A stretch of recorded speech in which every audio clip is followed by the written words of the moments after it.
Kota tanpa buku. Pernahkah kau ke toko buku, perpustakaan, atau taman bacaan?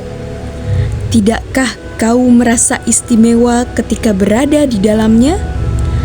Di sekelilingmu ada berbagai tokoh dari dunia nyata dan hayal, tempat yang pernah kau kunjungi dan yang belum, informasi dan cerita dari masa lalu, masa kini, dan masa depan.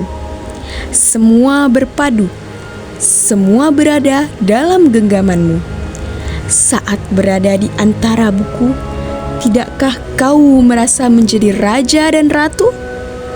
Ruang dan waktu seolah menyatu tanpa batas. Kau bisa terbang melintasi sekat negara dan melewati berbagai zaman. Kau bisa menyelam ke dalam samudra, melayang di angkasa, bercanda dengan aneka satwa, dan berkelana di tengah padatnya kota, juga di rimba raya.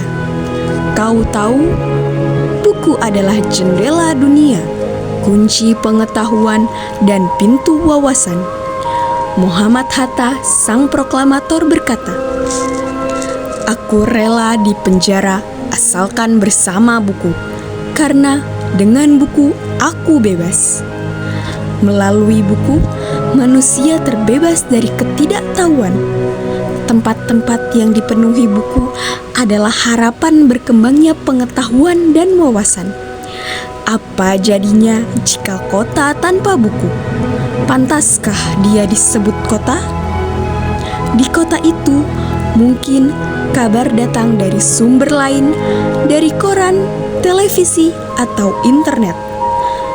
Mungkin informasi dan cerita datang dari cerita nenek moyang, bagai dongeng-dongeng sebelum tidur.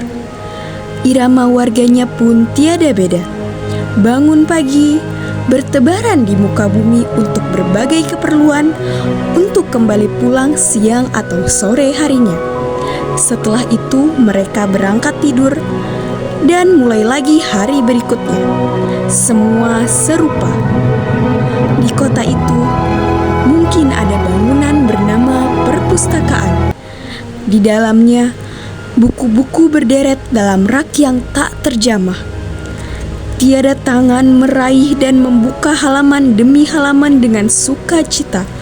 Mungkin juga ada tumpukan buku di sudut-sudut sekolah yang sepi dan berdebu. Jarang dikunjungi, jarang dibaca. Buku-buku di sana teronggok tanpa nyawa. Bagaimana dengan kotamu? Mungkin kau tinggal di tengah kota yang megah, atau di gang sempit, di desa terpencil, di sisi pesisir, atau di kaki gunung. Adakah perpustakaan, taman bacaan, atau toko buku di dekat rumahmu?